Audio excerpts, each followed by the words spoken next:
Bom dia a todos, a graça e a paz do Senhor Jesus. Amém. A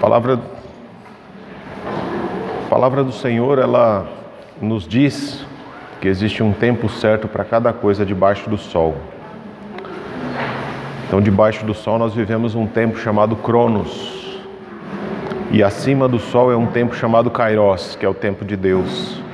E o desejo do nosso coração é que o tempo de Deus, ele prevaleça sobre o tempo que nós vivemos, o tempo do relógio. E enquanto isso não acontece, nós vivemos uma vida de sobrecargas, de dificuldades, de lutas, de problemas. Muitos de nós chegamos num domingo como esse a um lugar de comunhão, nas comunidades onde nos reunimos em nome de Jesus. Alguns chegam abatidos, tristes, angustiados, desesperados, perderam a esperança. Outros chegam alegres, entusiasmados. Então são várias formas e vários corações que chegam ao mesmo lugar de comunhão. E o desejo do Senhor é trazer todo mundo a um equilíbrio. Aquele que está abatido e triste vai ser levantado para que o Senhor o fortaleça. E aquele que está extremamente alegre, a gente sabe que os extremos não são bons. Então o Senhor vai acalmar também essa extremidade do coração para trazê-lo ao equilíbrio, para que todos nós estejamos alinhados com o plano de Deus, com o propósito de Deus. E é importante a gente saber que por mais que a gente chegue aqui num domingo e sinta um peso, parece que às vezes a gente chega aqui e tem um caminhão em cima das costas, Um peso no coração. Aí o salmista, lá no Salmo 68, 19, ele diz assim: bendito seja o Senhor, o Deus, o nosso Salvador, que cada dia suporta as nossas cargas. Como é bom saber que tem um Deus que, independente da dificuldade que nós enfrentamos, Ele está ao nosso lado para suportar as nossas cargas, para nos fortalecer e renovar a alegria do nosso coração. E é esse Deus bendito que suporta as nossas cargas, que equilibra o nosso coração e nos ajuda a viver um dia de cada vez, sabendo que os problemas e as dificuldades fazem parte da formação do caráter que o Senhor está fazendo em nós. E a esse Deus nós louvamos, a esse Deus nós adoramos, a esse Deus nós exaltamos. E é isso que nós viemos fazer aqui nesta manhã, Celebrar mais uma vez o dom da vida que o Senhor tem dado a cada um de nós, com alegria, com disposição, com um coração grato ao Senhor, Então eu convido você a orar, a abrir o seu coração nessa hora e pedir a Deus que fale com você. Esse Deus que sonda mente e coração, Ele sabe aquilo que você necessita nessa manhã. E só Ele pode trazer a paz que você anseia. Graças te damos, Senhor, Deus Todo-Poderoso, o Senhor que suporta as nossas cargas, que nos conduz em meio ao vale de sombra e da morte, Senhor. O Senhor que nos fortalece, que renova a esperança do nosso coração. O Senhor que nos dá forças, Deus, para levantar um dia após o outro. O Senhor que renova a alegria do nosso coração. O Senhor, ó Deus, que dá a provisão, que dá a disposição, que dá a força. O Senhor que nos mostra as nossas fraquezas e aperfeiçoa o seu amor nelas. Que em nome de Jesus, Senhor, nós possamos buscar viver o tempo do Senhor nas nossas vidas. Nos ajuda, Pai querido, a não permitir que a ansiedade do mundo sobrecarregue o nosso coração e deixe, Senhor, o nosso espírito abatido, mas que possamos encontrar a renovação da esperança na Tua palavra, Senhor. Que em nome de Jesus, Pai, os nossos passos estejam firmados na rocha que é a palavra do Senhor. Nos conduza, Deus querido, por meio do Teu Santo Espírito, nessa manhã, a celebrar com alegria, com disposição, com a nossa alma diante do Senhor, Deus. Que o temor, ó Deus, que temos a Ti, a reverência ao Senhor sejam manifestas nessa hora. Que possamos abrir o nosso coração, Senhor, sabendo que o Senhor é um Deus que nos acolhe, que nos guarda, que nos abençoa e nos fortalece. Oh Deus amado, receba, Deus, os louvores, as orações e tudo que nós vamos fazer aqui nesta manhã, Senhor, como um aroma agradável e suave no altar do Senhor, Pai. É a nossa oração em nome de Jesus. Amém.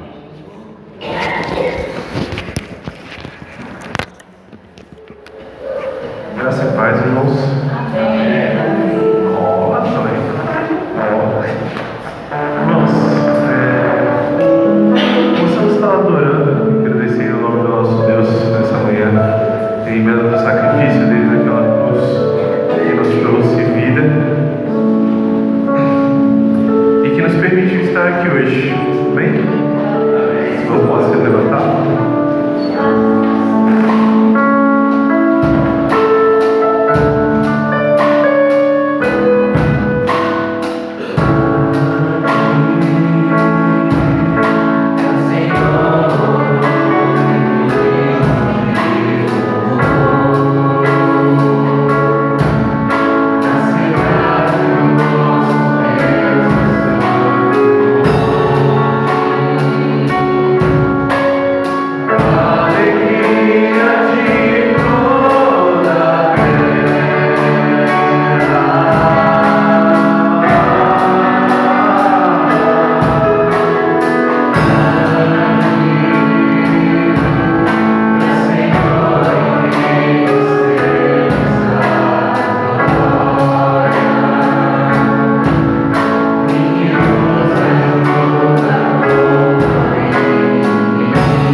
só preciso enxergar um pouco ela, mas vai dar certo.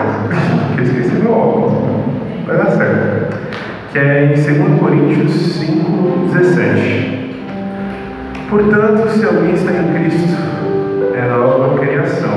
As coisas antigas já passaram, eis que surgiram coisas novas.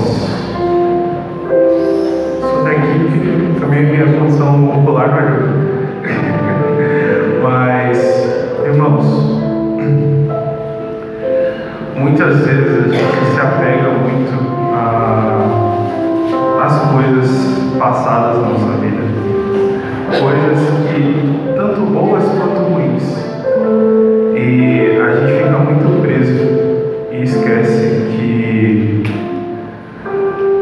Deus ele continua o mesmo. Às vezes a gente fica meio mal com algumas coisas, fica pensando: pô, Deus, o Senhor não fala comigo, eu busco o Senhor e nada, mas o Senhor continua o mesmo.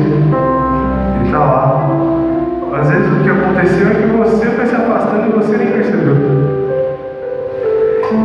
Deus, ele continua o mesmo sempre. Ele é exaltado, agradecido, poderoso.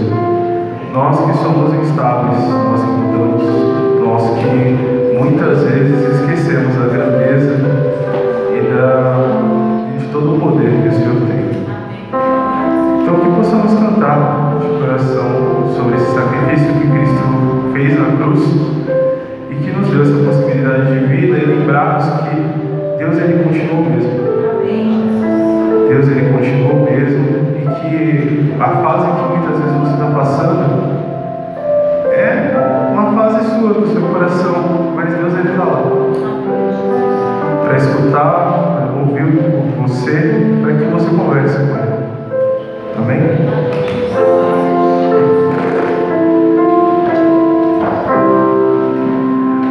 O universo chora, o sol se apagou, ali estava o Salvador,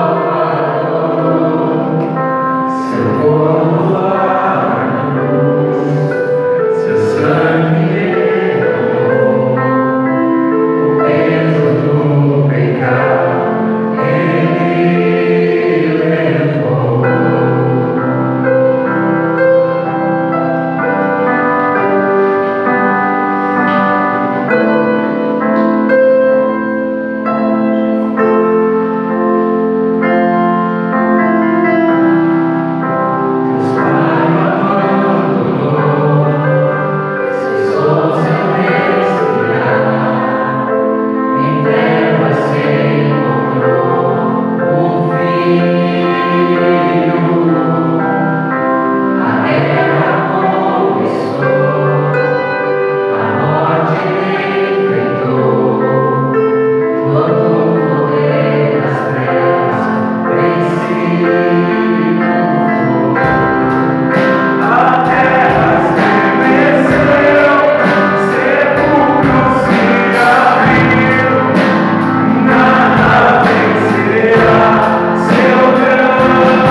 os irmãos podem se sentar, a gente vai passar uma de oferta.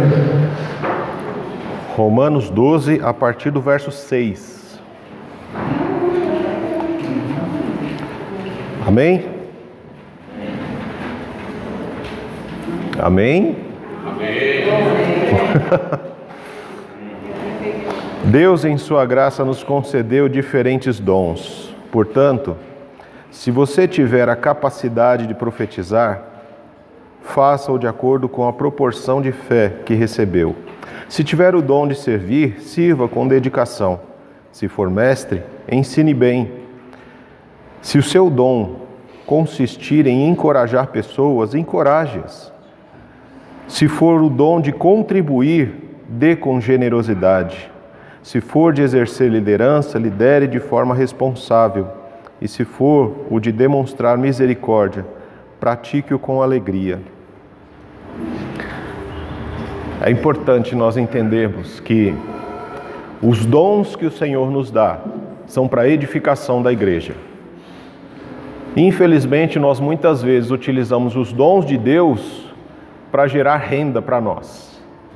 Mas essa renda não termina com uma contribuição de generosidade. Como a própria palavra diz, contribuir também é um dom. Aí talvez você pense, mas pastor, então eu posso não ter o dom de contribuir?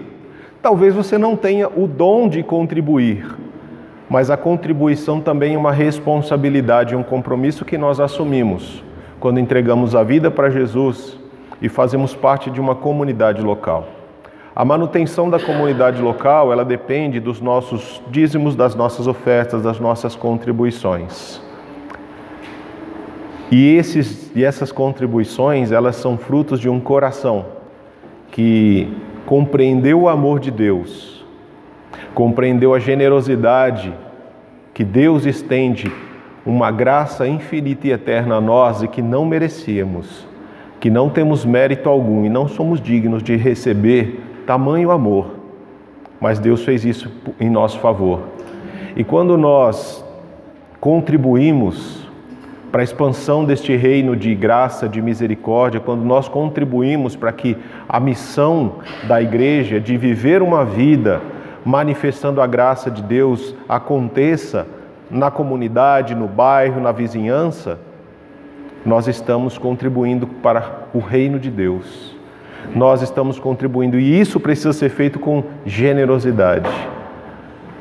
A contribuição não pode ser mesquinha, irmãos. A contribuição não pode ser com dó. Você já deu aquele dinheiro com dó? Sabe aquele dinheiro com dó que você dá que melhor não dar? Sabe? Você dá quase chorando. Eu vou dar. Aí você vai esticar a mão e devolve. Eu quero dar, mas eu não quero dar, entendeu? Aquele dinheiro com dó? Não dá não. Se vai fazer isso, não faz. Porque Deus não recebe isso com alegria. Esse tipo de oferta é igual a oferta de Caim. Ela é rejeitada. O Senhor espera de nós um coração generoso, um coração grato. Porque quando você oferta na casa do Senhor, quando você contribui, você faz isso não para ser abençoado, mas é porque você já foi abençoado. E agora você se torna um abençoador, uma abençoadora na casa do Senhor. Quero orar com você. Quero agradecer ao Senhor pela contribuição que você vai trazer. Quero agradecer ao Senhor porque você já trouxe a sua contribuição em outros domingos.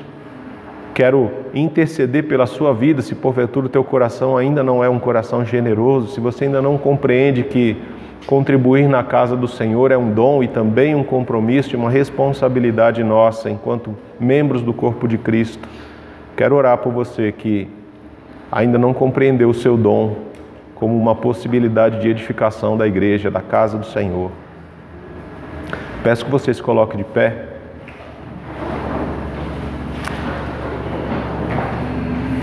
Graças te damos, Senhor, por podermos estar reunidos em Teu nome e por Tua causa. Rogamos ao Senhor em nome de Jesus, em favor daqueles que ainda têm um coração endurecido, que não reconhecem a generosidade do Senhor em suas próprias vidas e que têm dificuldade de agir com generosidade com o próximo. Quero agradecer ao Senhor, Deus, pelas ofertas que já foram trazidas nos outros domingos, Quero agradecer pelas ofertas que os teus filhos estão trazendo hoje. Que o Senhor os abençoe, Senhor, ricamente. Que as bênçãos do Senhor sejam derramadas sobre suas vidas, sobre suas famílias, sobre seus lares. Que o Senhor dê discernimento para que os teus filhos tenham sabedoria para administrar financeiramente as suas contas, bem como a nós, Senhor, como a tua igreja, que nós recebemos, ó Deus, essas contribuições. Dá-nos, Senhor, discernimento e sabedoria para administrar bem aquilo que os teus filhos têm trazido à casa do Senhor, para que o teu reino seja abençoado, seja edificado, que esse reino se espalhe, Pai, para a glória do teu nome. Assim nós oramos em nome de Jesus. Amém. Queridos, vocês podem trazer as ofertas, os dízimos, as contribuições, depositar aqui no gasofilácio, enquanto os irmãos nos conduzem mais um louvor.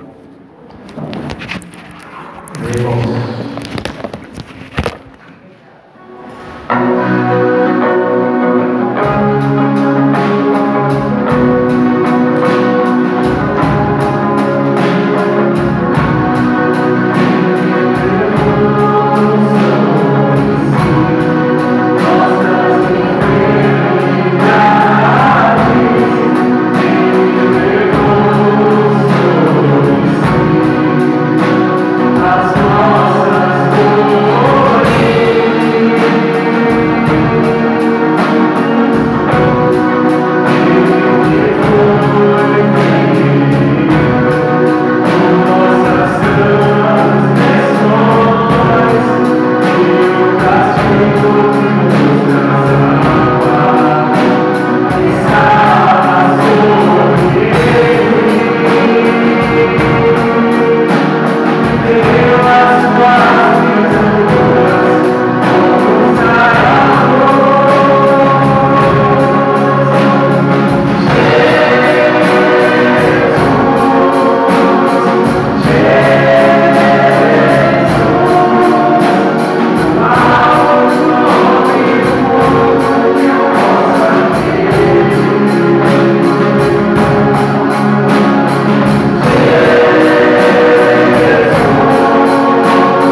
esse nosso Deus, que tomou bem o seu lugar para que a gente pudesse ter vida.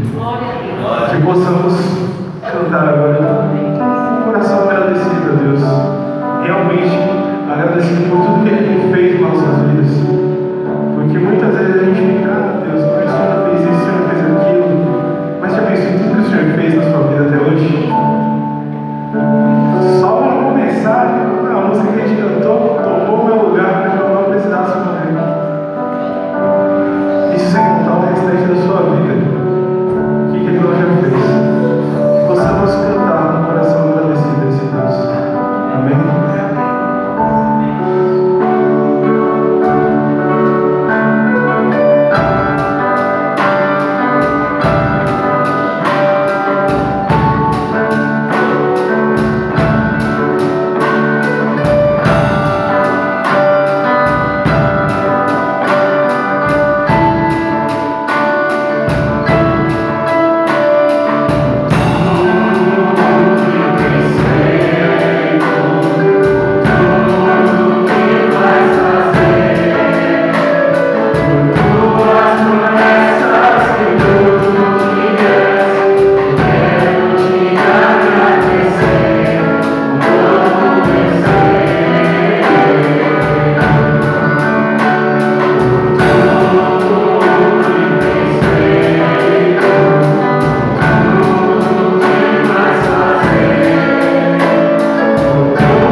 Obrigado por quem Tu és. Obrigado por ser o nosso Deus, Pai.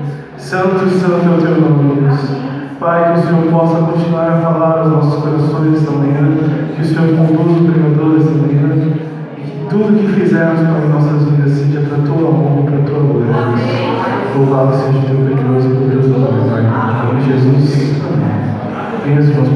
sentar. Convido os queridos e amados irmãos a abrir a palavra do Senhor em João, no capítulo 6. João, capítulo 6, o Evangelho de São João, Evangelho de João, capítulo 6.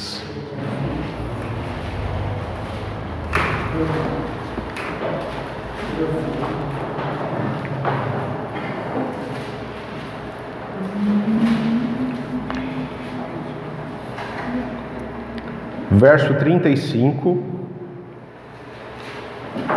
Jesus respondeu: Eu sou o pão da vida. Verso 55, pois minha carne é a verdadeira comida, e o meu sangue é a verdadeira bebida. Quem come minha carne e bebe do meu sangue permanece em mim, e eu nele. Verso 60. Muitos de seus discípulos disseram: sua mensagem é dura, quem é capaz de aceitá-la? E verso 66. Nesse momento, muitos de seus discípulos se afastaram dele e o abandonaram. E então Jesus se voltou para os 12 e perguntou: vocês também vão embora?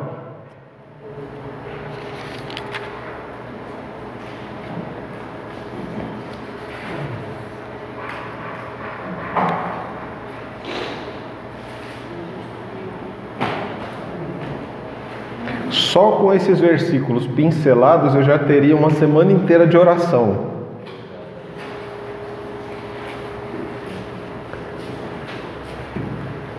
Nós vamos, de certa forma, contemplar todo o capítulo 6 hoje. Mas esses versículos são aqueles que nós destacamos, porque são aqueles que mais, talvez que mais doem e mais chamam a nossa atenção. Nos últimos domingos, nós estávamos falando sobre a questão da missão, né? Jesus, lá no capítulo 10 de Mateus, nos chamando para a missão, estabelecendo a missão, nos direcionando o que fazer, para onde ir, o que pregar, o conteúdo da mensagem, nos ensinando a depender dele em todas as coisas. Quando a gente olha o retorno da missão, esses discípulos voltaram super alegres. Nossa, não é? A gente foi, cara, até os demônios obedeciam a gente. A gente falava em nome de Jesus para o demônio sair, ele saía. Eu imagino como que foi a alegria do retorno desses discípulos, né? Porque andar com Jesus é viver em constante missão. Isso a gente precisa ter em mente. Não é só porque ele chamou para a missão que a gente vai na missão, volta e acabou a missão, não. A vida com Jesus é uma vida de missão. Uma vez que nós dissemos sim para Jesus, dali em diante tudo que você faz parte da missão que o Senhor tem para mim e para você, de anunciar o reino com palavras, de anunciar o reino com a nossa vida. Quando a gente pega esse capítulo 6, ele faz para nós, ele traz para nós uma lembrança do que aconteceu lá no Antigo Testamento com aquele povo que estava escravo no Egito. O início do capítulo 6, do verso 1 até o verso 15, é o capítulo, as passagens em que Jesus, ele faz a multiplicação dos pães, ele alimenta uma grande multidão, né? Ele prepara essa multidão para realmente algo mais profundo. Isso me faz lembrar que o Senhor Deus, ele abençoou com alimento. Lembra do cordeiro lá do Egito? Ele alimentou um monte de gente com cordeiro. Falou para eles: olha, para cada família se reunir ao redor da mesa e comer um cordeiro. Se o cordeiro for grande para a família, convida uma família vizinha para que esteja com você. E aquele povo, ele foi alimentado para que eles pudessem sair daquela situação de escravidão no Egito que já durava 450 anos. Eles tinham perdido toda a referência de adoração a Deus, tinham perdido a esperança de sair daquele tipo de vida, porque eles viam uma geração atrás da outra sendo destruída como escravo no Egito. O pai, os avós, os bisavós, os tataravós, todos eles. E quando olhavam para frente, não viam esperança de meu filho vai ser liberto. Não. Meu filho vai ser escravo, meu neto vai ser escravo, meu bisneto vai ser escravo, até que houve uma intervenção divina. E o Senhor envia Moisés, prepara Moisés, envia lá no Egito para dizer àquele povo, olha, Moisés e Arão, porque o Arão foi o cara que falou com o povo. E teve toda essa instrução para o povo, olha, comam, se fortaleçam, porque o Senhor vai dar liberdade a vocês. Vocês vão sair dessa terra de escravidão.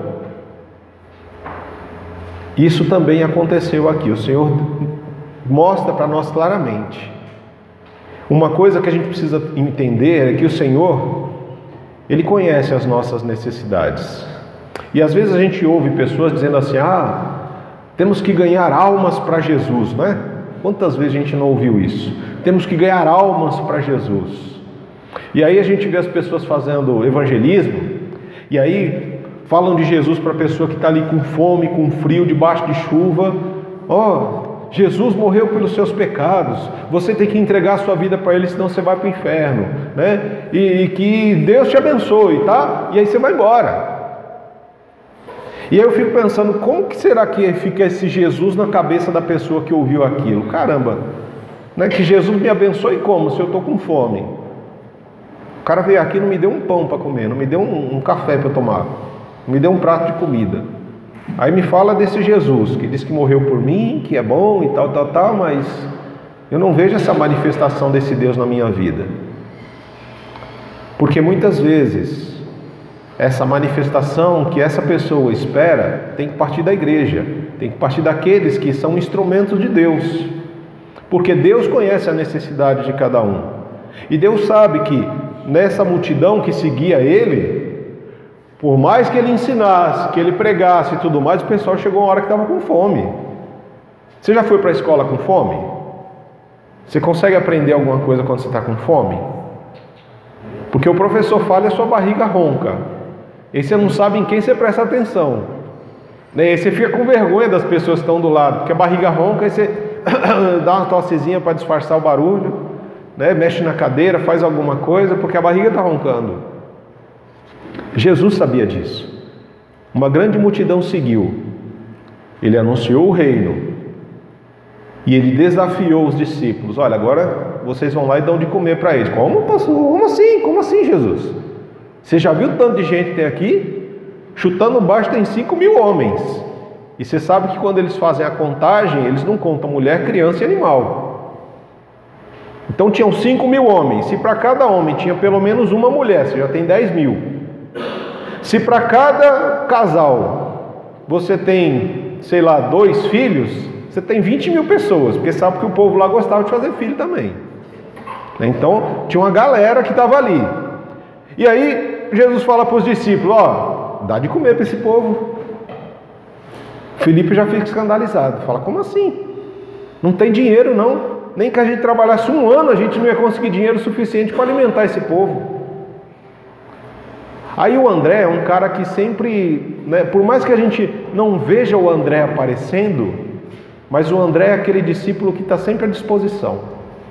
Quando ele viu Jesus, vou chamar o Pedro. Foi lá e levou o Pedro para Jesus. Falou, esse aqui, Quando Jesus falou para alimentar, ele não tinha nada. Mas ele deu uma geral lá e achou um menininho lá. Esse aqui tem 5 pães e 2 peixinhos aí.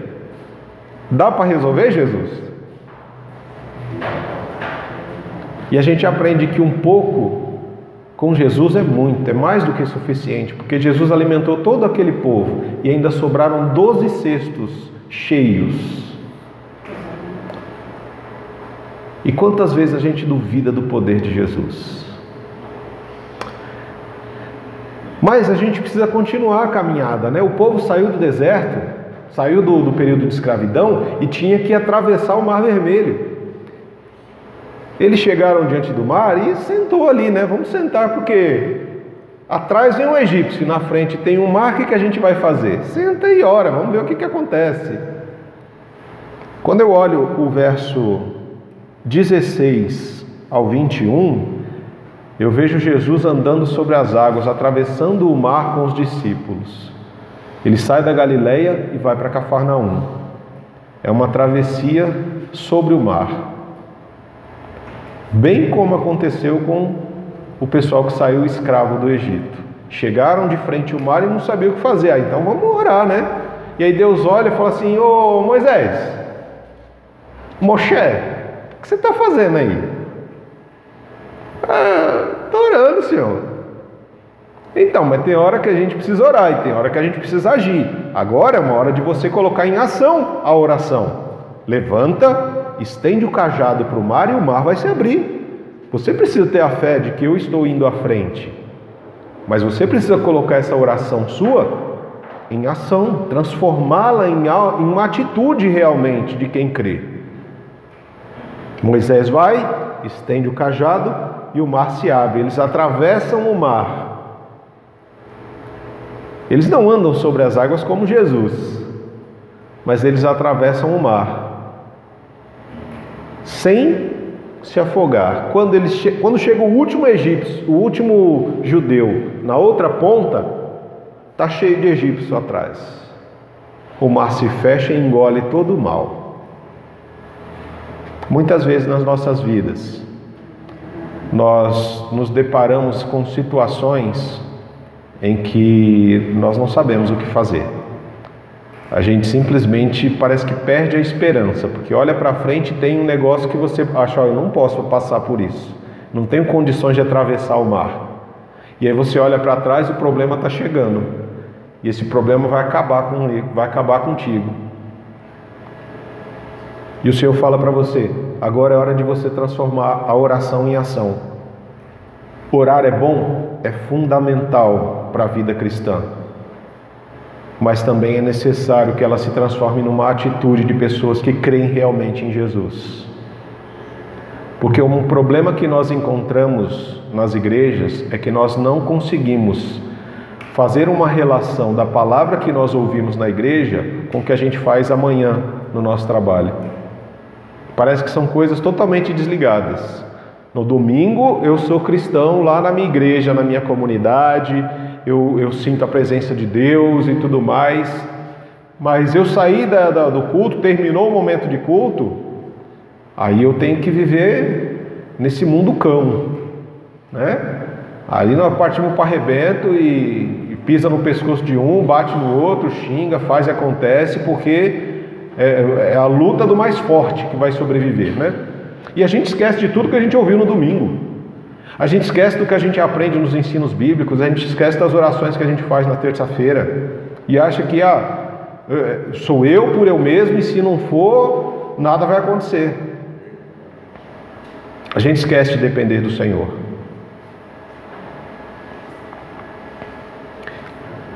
E não tem nada mais triste do que nós ouvirmos a mensagem do Senhor, entendermos essa mensagem e deixá-la de lado para viver uma vida onde o Senhor não tem agido. O nosso culto, irmãos, ele é, assim como eu falei, o Senhor, quando Ele nos chama para a missão, dali em diante, tudo que a gente faz parte da missão. Toda a nossa vida está envolvida na missão. A missão de anunciar que o reino dos céus está próximo, de convidar as pessoas ao arrependimento, de estender às pessoas uma boa notícia de que existe um Jesus, um Cristo que morreu em nosso favor por nossa causa e que Ele prepara para nós um lugar de esperança eterna, um lugar de vida eterna. E que os problemas que nós passamos hoje, eles são passageiros, eles são temporários. Muitas pessoas, inclusive dentro das igrejas, já nem creem mais que Jesus vai voltar. As pessoas vivem como se Jesus não fosse voltar. Entram e saem das comunidades, das igrejas, como se fossem, sei lá, um clube, como se fossem lugares de pequenas reuniões que a gente vai e fica 1 ou 2 horinhas e depois, agora sim, eu vou ver a minha vida. E quando vem, fica desesperado para ir embora. Tem pessoas que leem a Bíblia como se fosse um livro de ficção. Nossa, é uma história legal, né? Nossa, muito interessante. Um homem que anda sobre as águas, um homem que cura, que faz e que acontece. Legal pra caramba essa história aí. Mas é só uma história. E aí quando leem um livro de ficção, choram, se desesperam. Como se aquele livro de ficção realmente fosse verdade. E adotam esses livros como uma regra para a sua própria vida.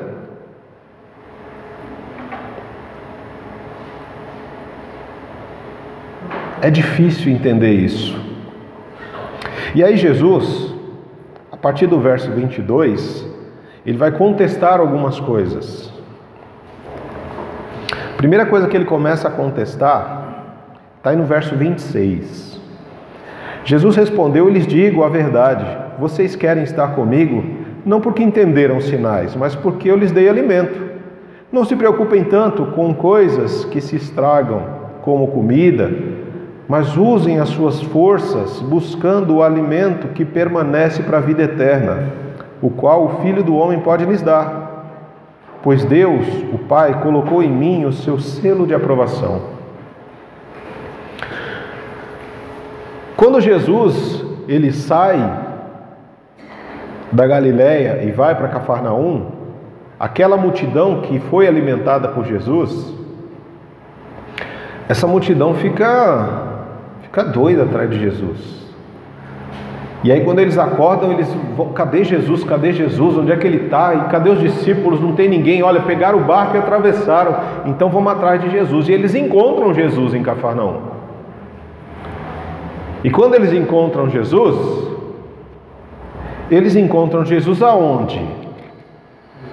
Lá no verso 59, onde é que Jesus estava? E o que ele estava fazendo?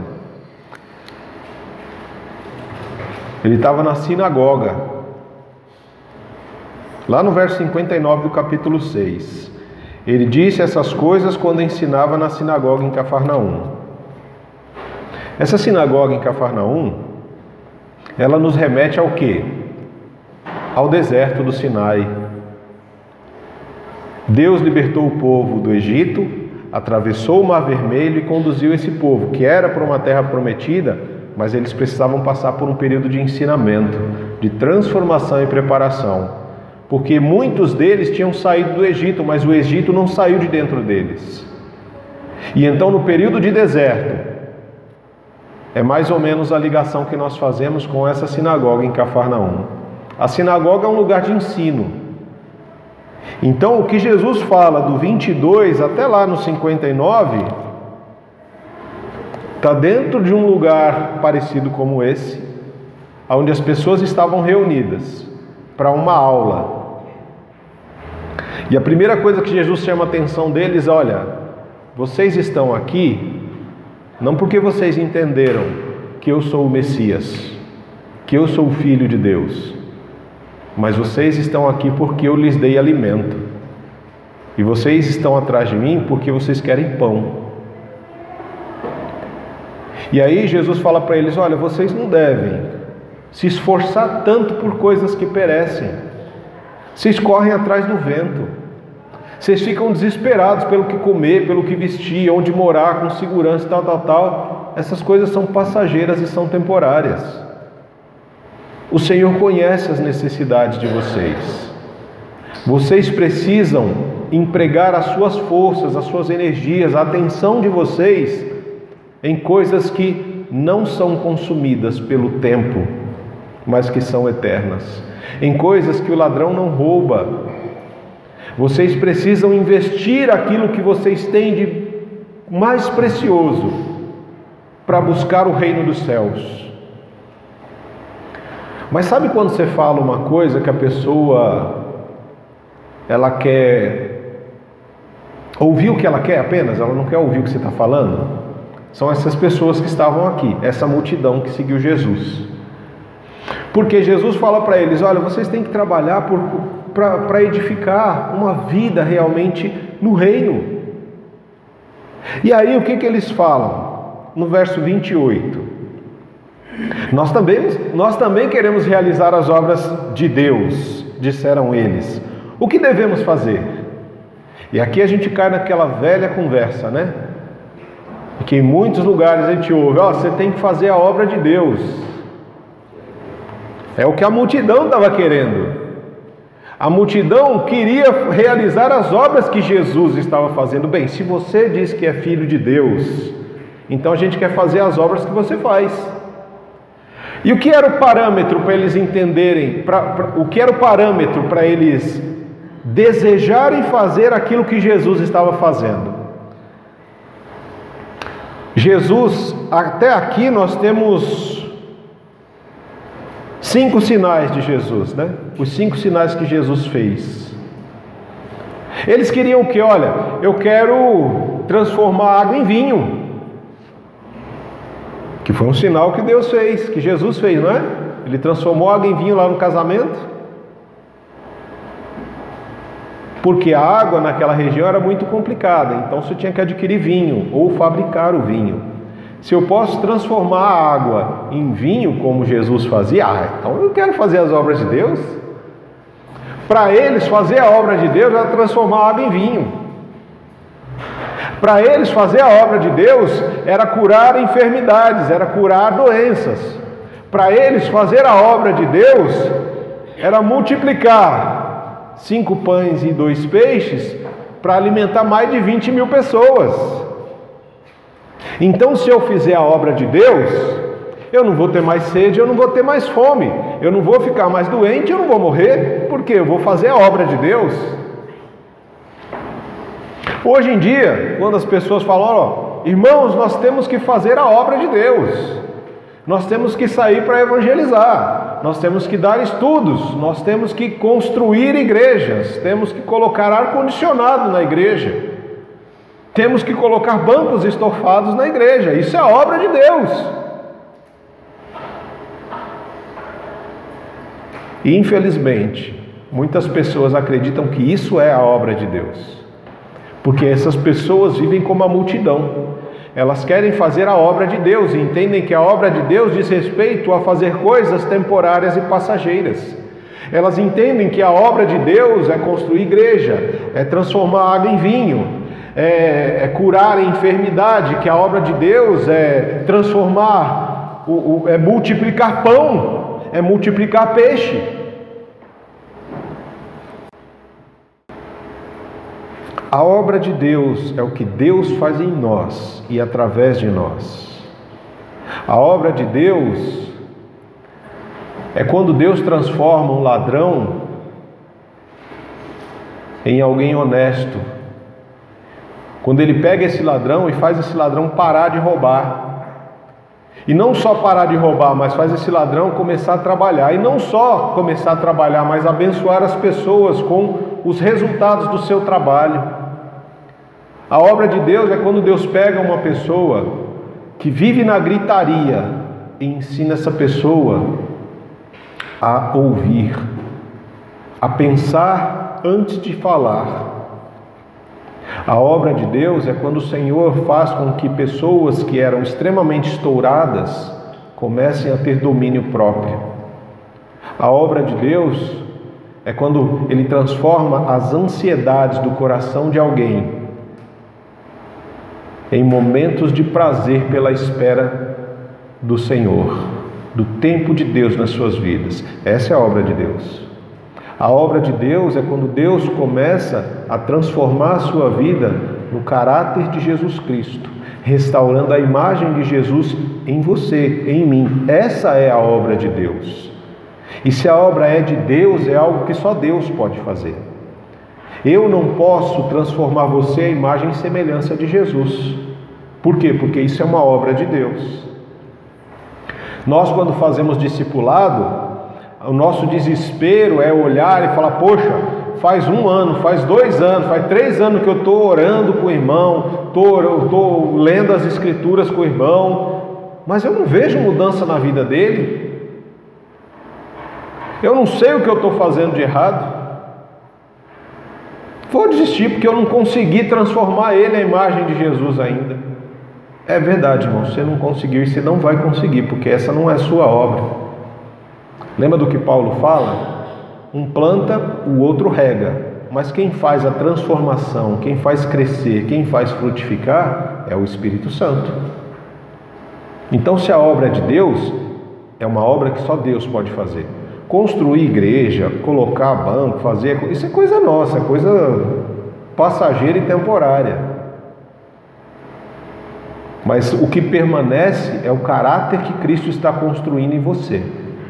Isso permanece, porque essa é a obra que Deus começou a fazer em cada um de nós, e Ele é fiel e justo para completar até a volta de Jesus. E aí a gente fica então naquela questão, né? Que outro dia um irmão me perguntou, tá, mas se a obra é de Deus, o que é a nossa obra então? Qual é a nossa obra? O que a gente tem que fazer? Se você fala que a gente não... Se a obra de Deus é essa transformação que Ele faz em nós, então qual é a nossa obra? Verso 29, Jesus disse: essa é a única obra que Deus quer de vocês. Creiam naquele que Ele enviou.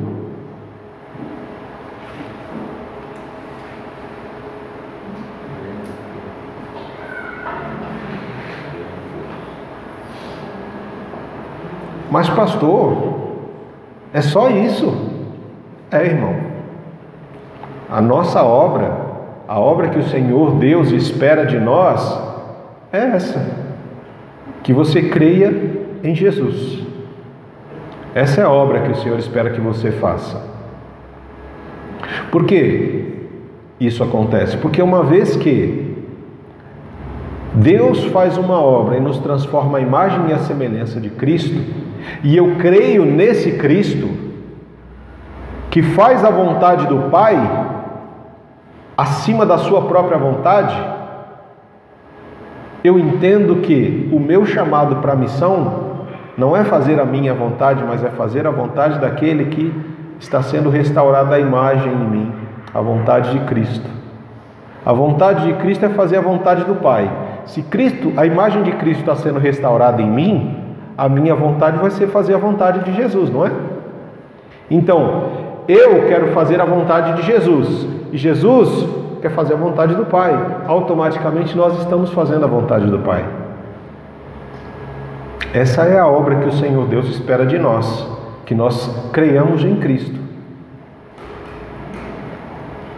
Ele não está esperando você fazer igreja, não está esperando você fazer um monte de coisas que às vezes você tem na mente e no coração, não.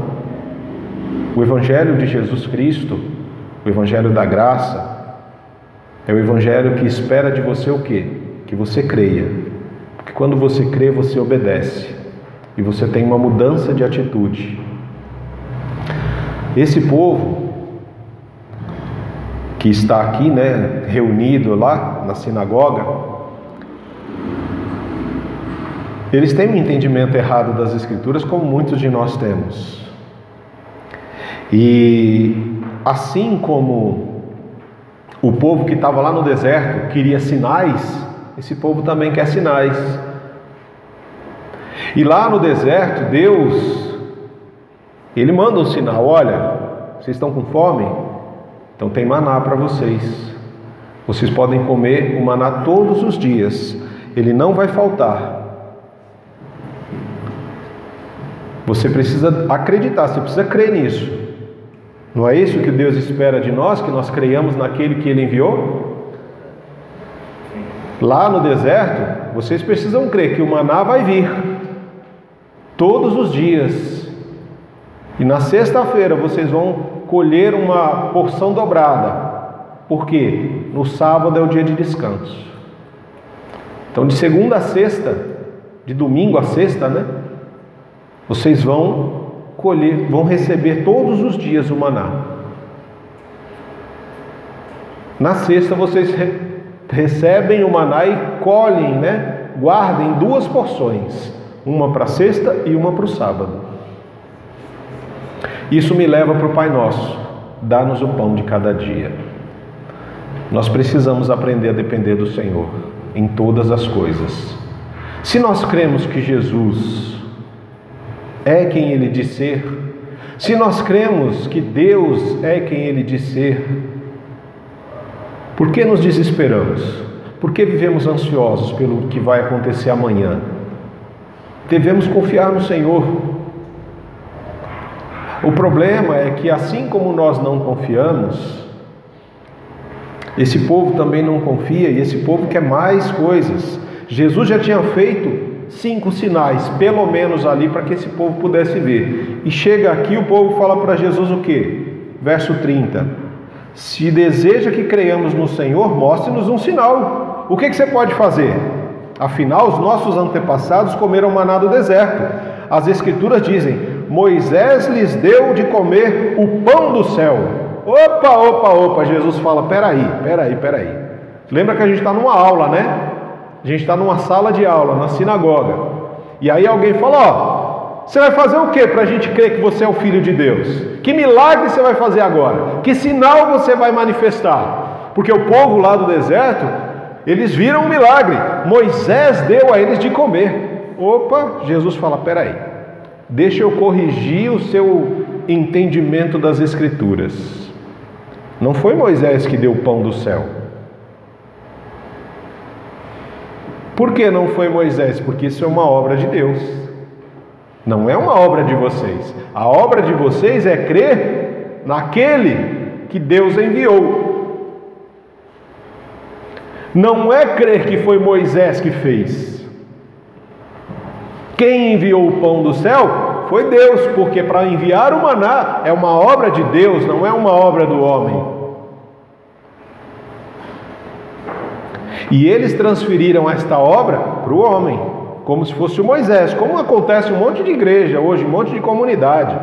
Porque o meu pastor isso, porque o meu líder aquilo, porque a minha denominação é a melhor, é a mais certa, é a mais justa. Isso é obra de homens. A obra de Deus é o que Deus faz em nós e através de nós. O maná, obra de Deus. O pão do céu é aquele pão que alimentou o povo no deserto. Só que esse pão que desceu do céu, se você pegasse mais do que deveria para aquele dia, guardando para o outro, o que aconteceria? Estragava. Porque eu preciso aprender a depender, um dia de cada vez.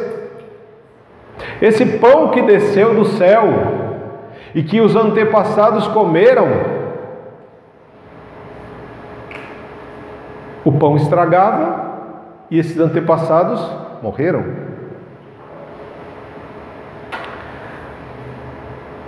E aí Jesus começa a entrar numa linha muito perigosa. Porque ele vai corrigir, essas pessoas, lá no verso 32. Eu lhes digo a verdade, não foi Moisés quem lhes deu o pão do céu. É meu Pai que dá o verdadeiro pão do céu a vocês, porque a obra é de Deus, O verdadeiro pão de Deus é aquele que desce do céu e dá a vida, e que dá vida ao mundo.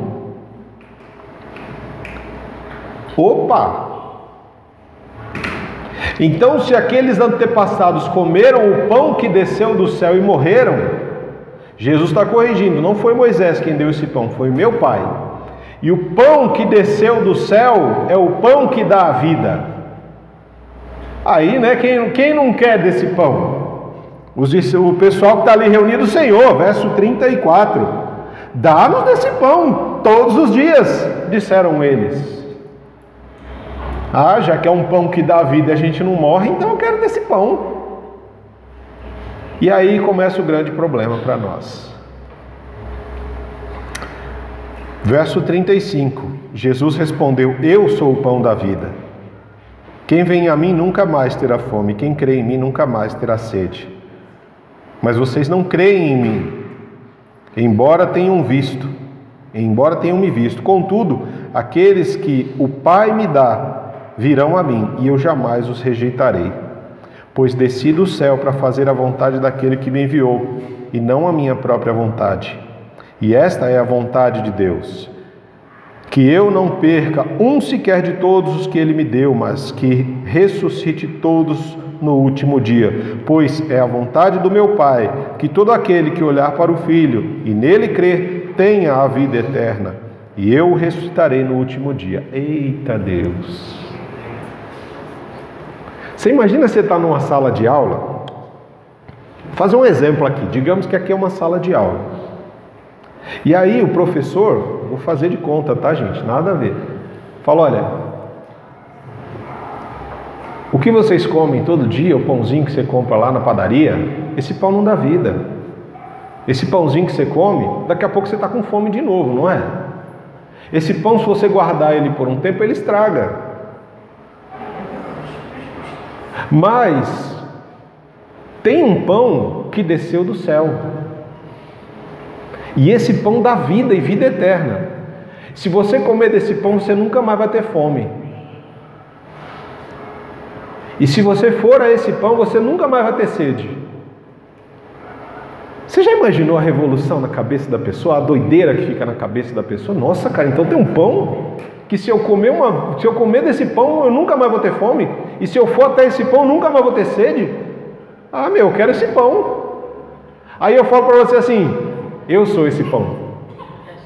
Eu desci do céu. Imagina Jesus falando para as pessoas, eu sou esse pão, eu desci do céu, porque o meu Pai, Deus, me mandou. Porque quando Jesus fala assim, eu sou o pão da vida, como é que Deus se apresentou para Moisés lá no deserto? Quando Moisés falou, eu vou lá para falar com o faraó, e quem eu vou dizer que me mandou? Quem foi que mandou Moisés? O eu sou, não é? O eu sou me mandou. Aí Jesus aparece e fala, eu sou. Opa, calma aí. Calma aí. Ele falou que ele é o eu sou? Ele falou que ele é o eu sou. E ele não disse só que ele é o eu sou. Ele falou que ele é o pão, não o pão do céu que foi lá o maná, mas ele é o pão da vida. Ele está falando que ele desceu do céu e que ele vai dar vida. O que você faz com pão? O que você faz com pão? O que você faz com vinho? Com vinho? Esse Jesus está falando, olha, eu sou o pão da vida. Ele está dizendo que ele é o próprio Deus. E que aquele pão que desceu, que era o maná, era um pão que apodrecia e todos que comeram morreram. Mas ele é o pão da vida. E que se você comer dele, da carne dele, você nunca mais vai ter fome. E que se você beber do sangue dele, você nunca mais vai ter sede. Aí imagina a sala, eu sou o pão da vida. Eu já estou dizendo que eu sou Deus, que eu desci do céu, e que se você quiser, nunca mais quer ter fome, nunca mais quer ter sede, você precisa comer da minha carne e beber do meu sangue. Você imagina o escândalo desse negócio? Porque a palavra de Deus é escândalo. As pessoas ficaram escandalizadas com o que Jesus falou. Porque pressupõe que nós somos uma comunidade de canibais. E esse foi um grande problema na história da igreja, no início da história da igreja. Porque a igreja era perseguida e nos momentos de ceia, eles fechavam, eles mandavam todas as pessoas que não eram convertidas ainda embora, e só quem já tinha entregado a vida para Jesus e tinha sido batizado que ficava na sala. As pessoas que saíam, como bons curiosos, ficavam com o ouvidinho colado na porta, ouvindo o que acontecia lá dentro. E aí eles ouviam algo como: olha, este é o pão, e nós vamos partir e vamos comer. E tinha essa fala de Jesus, de que Ele era o pão. E aí as pessoas acreditavam que nos momentos de ceia da igreja, os irmãos comiam crianças. As crianças, criancinhas, bebezinhos, eram mortos. Aqui só o menino sumiu aqui, né? Não foi morto não, ele está lá no fundo, foi passear, tá? Porque lá no início o povo entendia o quê? Ficava do lado de fora e ouvia lá: esse é o meu corpo que foi dado em favor de vós. É o meu corpo. E esse é o meu sangue, como uma nova aliança. E ouviam isso. Bem, se é o corpo, eles estão partindo, eles estão agradecendo pelo corpo, estão partindo esse corpo e estão servindo para os outros comer o corpo. Agora estão bebendo sangue. É uma religião de canibais. Irmãos, o começo a história da igreja no começo, nós éramos, uma boa parte do tempo, nós fomos considerados como canibais por causa dessas falas. Esse é o meu corpo, comam. Esse é o meu sangue, bebam. E Jesus chega e fala isso: olha, eu sou Deus, e como Deus eu desci do céu para dar vida para vocês. Mas para você ter vida, você vai ter que comer da minha carne e vai ter que beber do meu sangue. Senão você não tem parte comigo. O povo ficou muito feliz quando ouviu isso, né?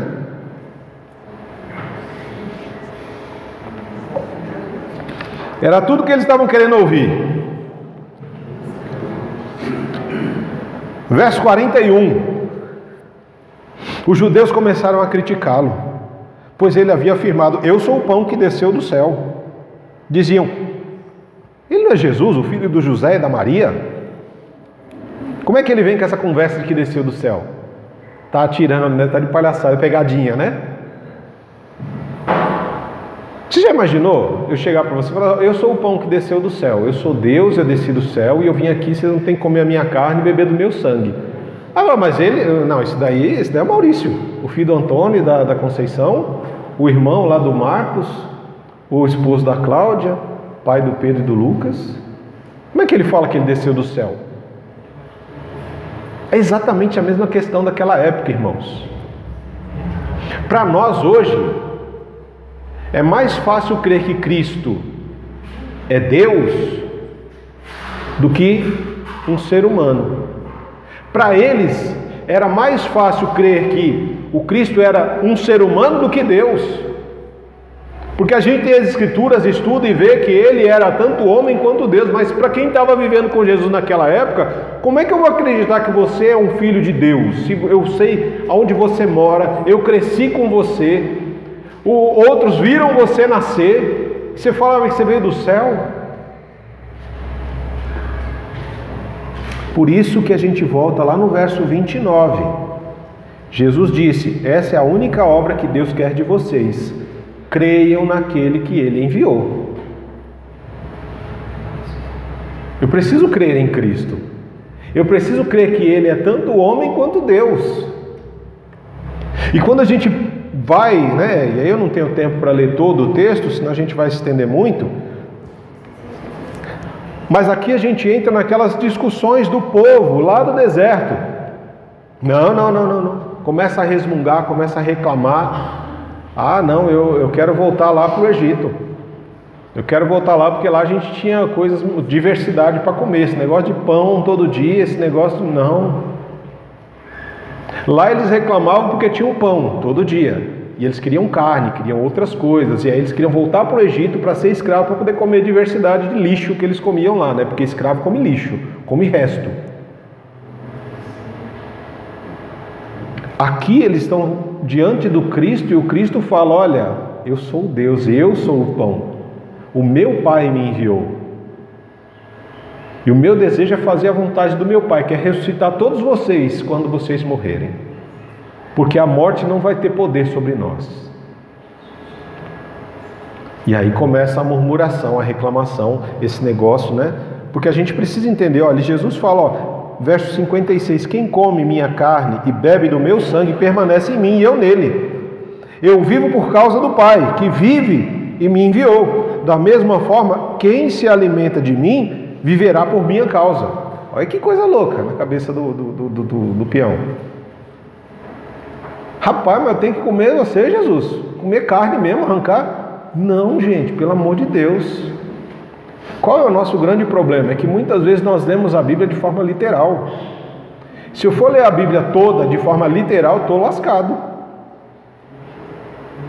A gente precisa entender, por exemplo, quando Jesus fala com Nicodemos, lá em João no capítulo 3, que ele fala para o Nicodemos que ele precisa nascer de novo. O Nicodemos surta, ele fala: como assim eu vou nascer de novo? Vou voltar para a barriga da minha mãe?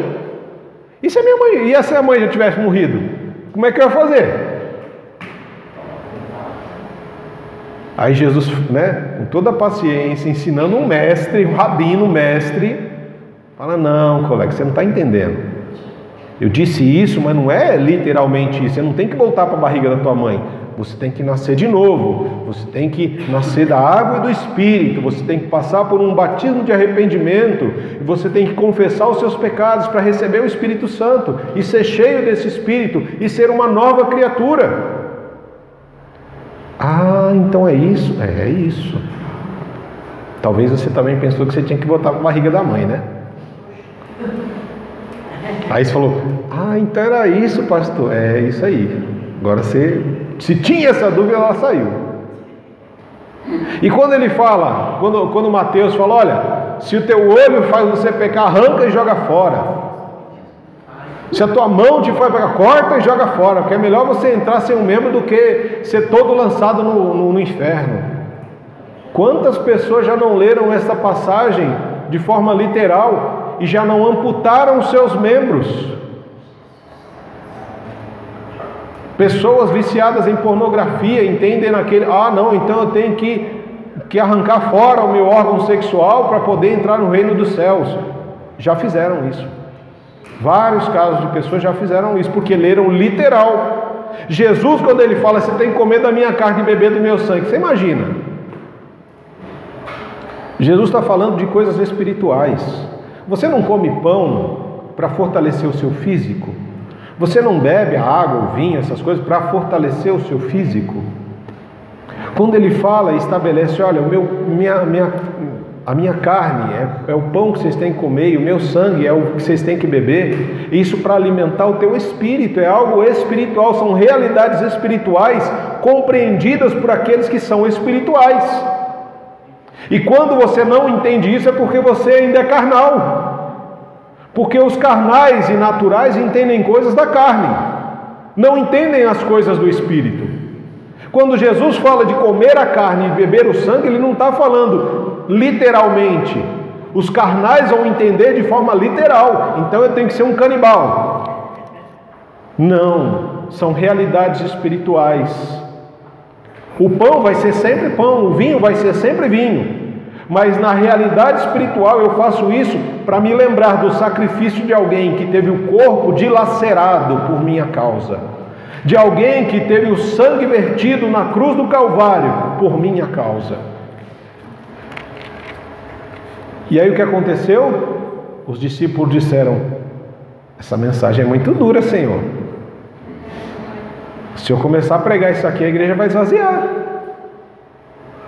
Isso não é coisa que a gente prega, pastor, no domingo. Essa fala sua, pastor, não dá certo. Lá no deserto, as pessoas não concordavam com o que estava acontecendo. Nós vamos fazer um bezerro para adorar, porque esse Deus aí é muito complicado. Vamos procurar outras coisas para fazer e tal. E a maior parte das pessoas que entraram no deserto morreram. Por quê? Não permitiram que o Egito saísse de dentro delas. Elas não queriam de forma nenhuma abandonar as suas velhas práticas para viver uma nova vida com Jesus, para serem novas criaturas. E morreram no deserto. Por quê? Porque a palavra do Senhor, ela é dura, mas é palavra de vida. É palavra que permanece. Aquele que permanece em Cristo, Cristo permanece nele. Hoje em dia nós também vemos muitas igrejas em que essa palavra não foi legal. Já teve gente que veio aqui e saiu reclamando. Falou assim, vou voltar nessa igreja não, porque essa igreja tem muito estudo. Não gostei muito do que eu ouvi ali não. Eu queria umas coisas melhores.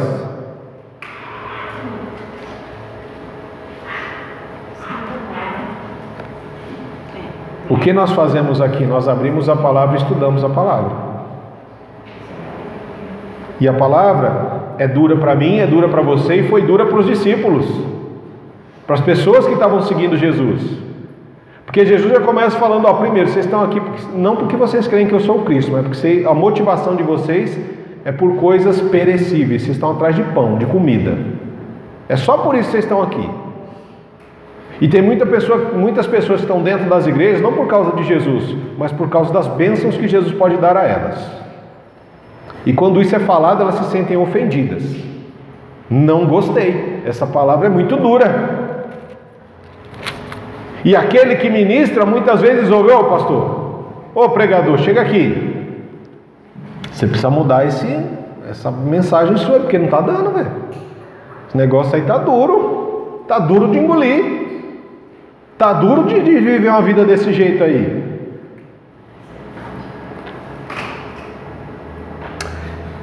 Nós servimos a um Deus que Ele sonda mentes e corações. E aí, o verso 61, Jesus, sabendo que seus discípulos reclamavam, disse, isso os ofende? Então o que vocês vão pensar se virem o Filho do Homem subindo ao céu, onde ele estava antes? Somente o Espírito dá vida. A natureza humana não realiza coisa alguma. E as palavras que eu lhes disse são Espírito e vida. Mas alguns de vocês não creem em mim. Pois Jesus sabia, desde o princípio, quem não acreditava nele e quem iria traí-lo. E acrescentou, por isso eu disse que ninguém pode vir a mim, a menos que o Pai o dê a mim. Quando você pensa que você vem à igreja porque você estava com vontade, porque eu vou, não. Tem aqueles que vêm para a igreja porque estão buscando bênçãos do Senhor. E aí a motivação da pessoa de estar aqui é porque quer ser abençoado. E tem aquele que entende que ele já foi abençoado quando Jesus morreu na cruz por ele, ou por ela. Então ele não vem para ser abençoado, ele vem porque ele já é abençoado. Tem gente que vem para cá para ser mais amado por Deus. E tem gente que entende que vem como uma resposta ao amor que ele já recebeu naquela cruz. Mas infelizmente tem muitas pessoas que não creem em Jesus e que vêm à igreja com a motivação errada, com medo de ir para o inferno e não pelo amor que já recebeu. Tem pessoas que estão nas igrejas, mas que nunca vão estar no reino. Por quê? Porque não creram em Jesus, porque o Pai não os levou a Jesus, porque não foram encontrados, porque se esconderam de Jesus uma vida inteira. Se esconderam atrás de trabalho, se esconderam atrás de dinheiro, se esconderam atrás de títulos, de estudos, se esconderam atrás de marido, de esposa, de filhos, se esconderam atrás de pais e mães, se esconderam atrás de um monte de gente. E nunca foram encontrados por Jesus. Mas naquele dia vão querer chegar diante do Senhor e falar, Senhor, Senhor. Opa, Senhor o quê? Não te conheço. Nunca te vi, você nunca esteve em intimidade comigo. Você nunca comeu realmente da minha carne, você nunca bebeu realmente do meu sangue, você nunca compreendeu, você não discerniu a mesa do Senhor, você comeu e participou da ceia, trazendo maldição para você mesmo, por não discernir esses elementos. Por quê? Porque é carnal. Tem muita gente dentro da igreja que é carnal, irmão, e não compreende as coisas do reino, não compreende a palavra, porque a palavra é compreendida por aqueles que são espirituais. E as coisas espirituais são para quem é espiritual. O carnal vai olhar isso aqui e vai dizer: eu não entendo nada dessa palavra, então tem que comer gente mesmo? É ser canibal? Não, carnal. Primeiro você precisa se converter. Você precisa se converter para se tornar espiritual. E aí sim, você vai ter discernimento de coisas espirituais. Mas essa palavra que eu estou dizendo, ela é muito dura, né, gente? Não convém no século 21 a gente pregar algo como isso. Como também não convém Jesus pregar esse tipo de coisa nos tempos dele. E por que ele pregou isso? Verso 66. Nesse momento, muitos dos seus discípulos se afastaram dele e o abandonaram. A igreja foi esvaziando. A sinagoga que Jesus estava pregando foi esvaziando. O pessoal foi dando linha. Esse negócio é muito duro, vou embora. Essa palavra é pesada demais. Eu vim aqui para a bênção. O capa está vindo com um negócio não quero saber disso não, vou embora. Nesse momento, muitas pessoas, muitos discípulos de Jesus, muitas pessoas que estavam caminhando com Jesus e que viram ele fazer milagres, começaram a abandonar Jesus. Jesus é o tipo de pregador que, se ele vivesse no século 21, ele tinha uma igreja vazia. Ele seria os pregadores, pastores e denominações, um pastor fracassado, com um ministério falido. Por quê? Porque nós vivemos tempos em que as pessoas, como o apóstolo Paulo já havia nos alertado e alertou a Timóteo, pessoas vão aos lugares de comunidade, de encontro, de culto, para procurar mestres que falem coisas que agradem os seus ouvidos, que satisfaçam o seu ego, que façam ela sair nas nuvens, sair do culto andando nas nuvens, alegre, leve, livre e solto, para viver uma vida de carnalidade lá no mundo.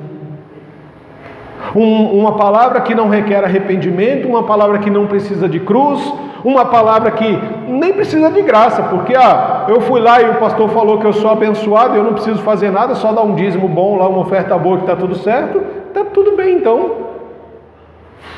Não preciso de graça, não preciso de nada, porque a graça foi barateada. A cruz e o sacrifício de Jesus é vendido por um dízimo, uma oferta, uma contribuição rechonchuda. E aí você pode viver a vida do jeito que você quiser. Você pode mentir, adulterar, fornicar, pode fazer o que você quiser, que está tudo certo. Mas Jesus, ele vem e fala da palavra, ele confronta as pessoas com a palavra de Deus, porque a vontade de Jesus é fazer a vontade de Deus, e a vontade de Deus é separar o que são seus, para que no último dia eles sejam ressuscitados para a glória do Senhor, para que vivam a eternidade com o Pai. Essa é a vontade do Pai. Porque às vezes a gente fica: qual é a vontade de Deus? Qual é a vontade de Deus para a minha vida? Qual é a vontade de Deus para a minha vida? A vontade de Deus para a sua vida está revelada aqui. Que você seja ressuscitado com Jesus no último dia. E para que isso aconteça, você tem que crer naquele que o Pai o enviou. Essa é a sua obra. E ela vai ser manifestada com fé, ela vai ser manifestada em atitudes que vão gerar a bênção e que vão abençoar pessoas. Você vai ser um abençoador e uma abençoadora. Mas a sua obra principal é crer em Jesus. E deixa que a obra de Deus, Deus faz. Porque a obra é dele, não é sua. E entenda bem o que é a obra de Deus, que eu já falei, né? Então, Jesus se voltou para os 12 e perguntou: vocês também não vão embora? Essa é a grande questão, né? A multidão, a galera toda já começou a sair, esvaziando a sinagoga. E aí ele vira para os mais próximos, os 12 que ele havia separado, chamado depois daquela noite de oração, depois de comissioná-los, depois de enviá-los para expulsar demônios, purificar leprosos, anunciar o reino, ressuscitar os mortos, e eles voltaram alegres, saltitantes. E aí tem essa reunião na sinagoga em que Jesus começa a dizer: eu sou o pão da vida, só tem vida quem permanece em mim.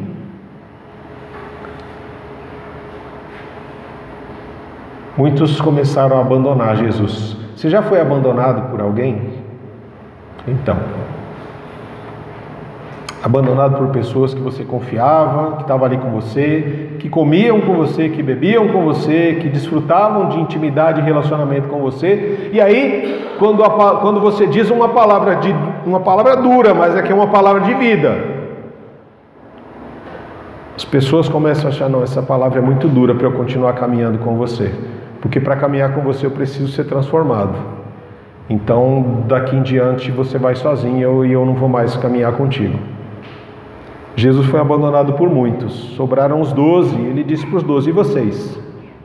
Vocês também não vão embora? Porque Jesus não está preocupado com audiência, irmãos. Jesus não está preocupado com sinagoga cheia. Jesus não está preocupado que a igreja vai encher ou que a igreja vai esvaziar. Jesus está preocupado em fazer a vontade do Pai. E a vontade do Pai é que aqueles que venham a Ele de maneira nenhuma vai lançar fora. A vontade do Pai é que no último dia, aqueles que o Pai deu a Jesus, eles hão de ter a vida eterna com Jesus. E Jesus questiona: vocês 12, vocês também não vão? Porque se a porta está aberta. Assim como os outros já foram, vocês também podem ir. Vocês são livres para ir. Seguir Jesus não é uma obrigação, é uma escolha que nós fazemos. Seguir a Jesus é escolher Jesus.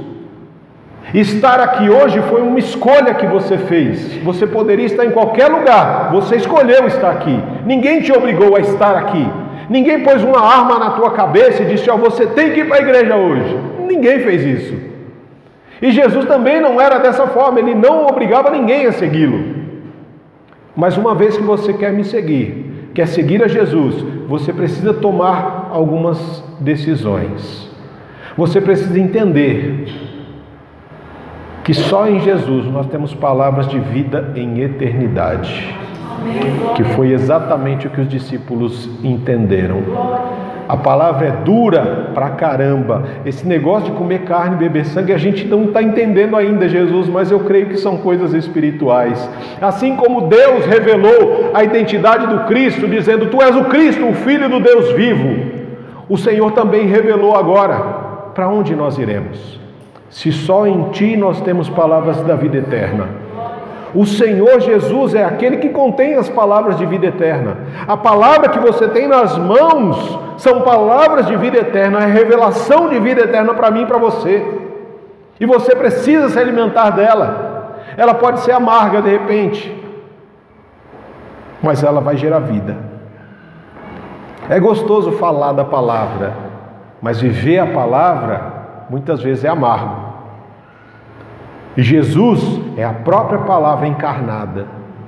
Ele é a palavra. Para onde a gente vai, se só em Jesus nós temos as palavras de vida em eternidade, que foi a revelação que o Senhor deu a eles.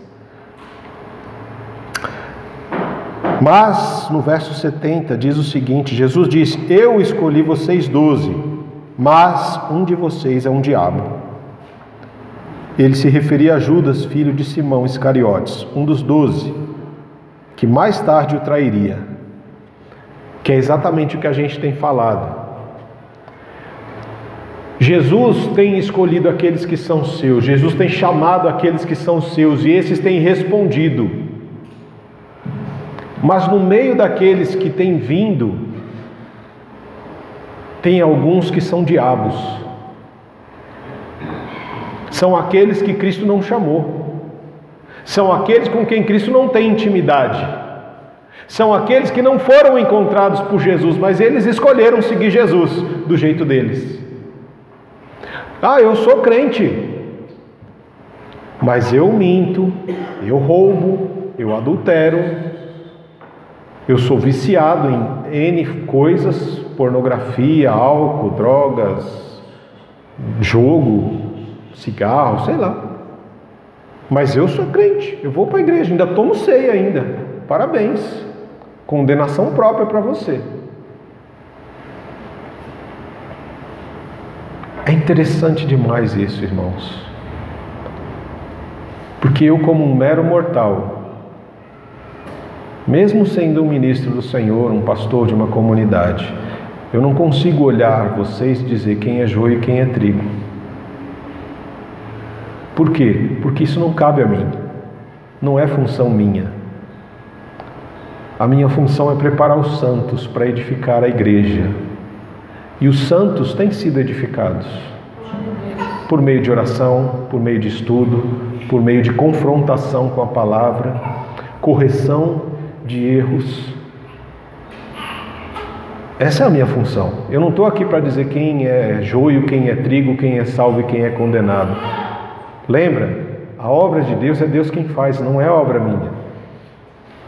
A obra de Deus é que no último dia, Ele vai dizer: olha, vocês sempre tiveram duas escolhas, nunca foi mais do que isso. Não é a gente às vezes pensa, irmãos, que as nossas escolhas parecem um cardápio de pizzaria, né? Que tem um monte de escolha, blá, blá, blá, blá, blá. 200 tipos de pizzas para você pedir. E a gente fica meio perdido, né? Não sabe o que pedir. Na realidade, é calabresa e mussarela. Não é verdade? É calabresa e mussarela. É salvo e condenado, ponto. Só tem dois caminhos, é salvação ou condenação. A gente não tem que ficar, não, irmão. Ou você está com Cristo ou você está com você mesmo, com o diabo, com quem você quiser. Não tem outro caminho. Jesus chega e fala: eu sou, ponto. Aí ele começa: eu sou o pão da vida, eu sou a porta, eu sou a ressurreição e a vida. Ele é, cara. Ele é o caminho, a verdade e a vida. E por que a gente está procurando tantas outras opções de caminhos?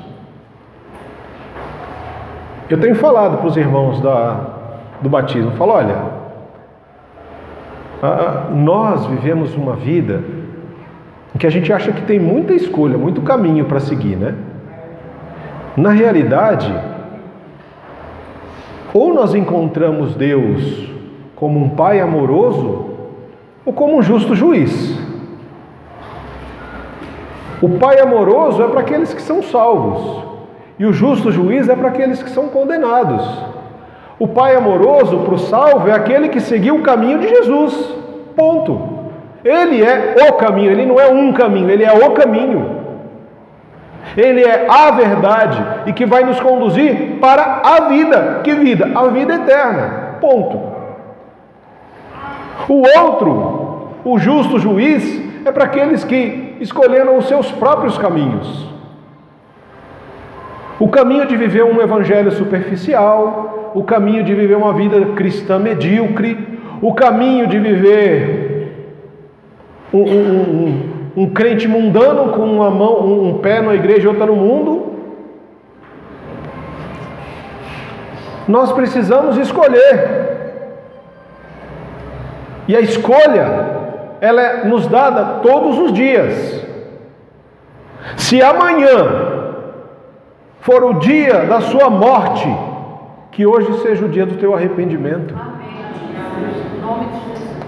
Porque a gente não sabe o dia da nossa morte, a gente não sabe o dia em que Jesus vai voltar, mas a gente sabe que hoje a gente pode se arrepender. E Jesus nos diz: olha, quem comer da minha carne e beber do meu sangue terá vida, porque eu vou permanecer nele e ele vai permanecer em mim. E nós hoje somos convidados à mesa do Senhor. Mais uma oportunidade que o Senhor nos dá. E a escolha é nossa. Comer do pão e beber do cálice para a vida eterna, discernindo esses elementos, como Jesus disse, ou comer do pão e beber do cálice para condenação própria, como o apóstolo Paulo registra lá em 1 Coríntios 11.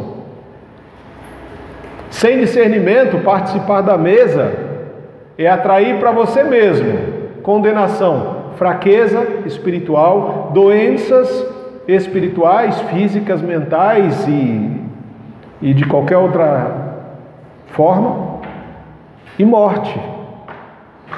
Morte espiritual. Talvez você esteja forte, firme e tal, não sei o que, fisicamente, mas espiritualmente talvez esteja morto.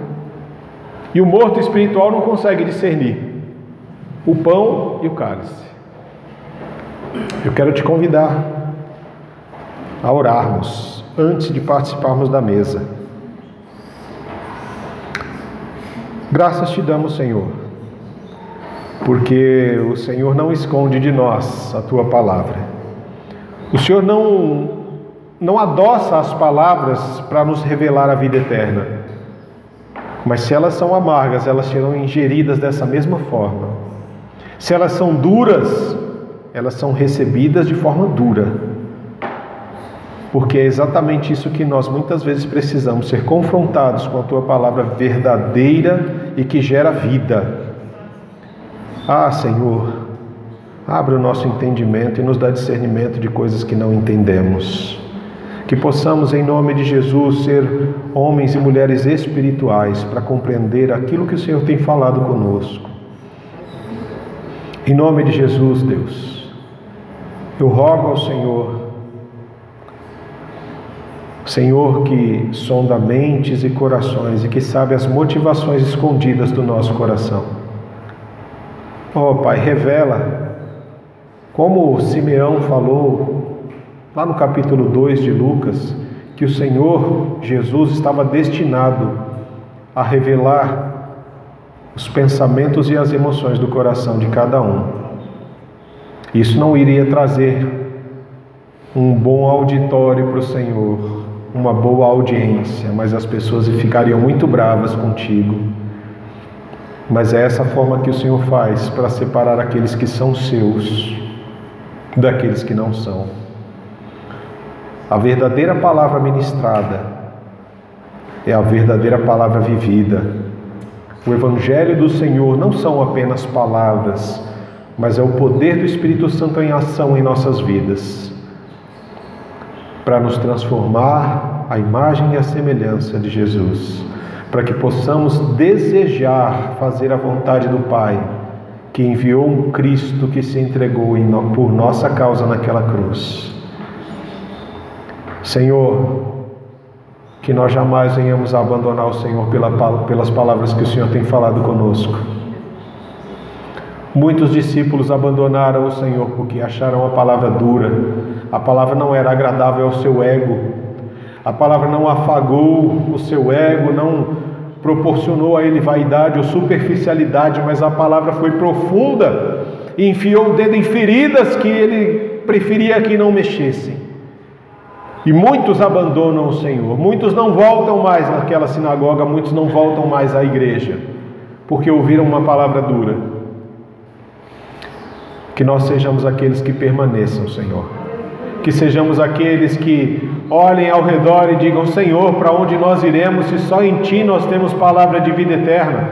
Não estamos interessados na superficialidade do mundo, não estamos interessados nas vaidades que o mundo nos oferece, não estamos interessados em prazeres passageiros e temporários, mas estamos desejosos, Senhor, de nos assentarmos à mesa e participarmos do memorial que nos lembra do sacrifício de Jesus.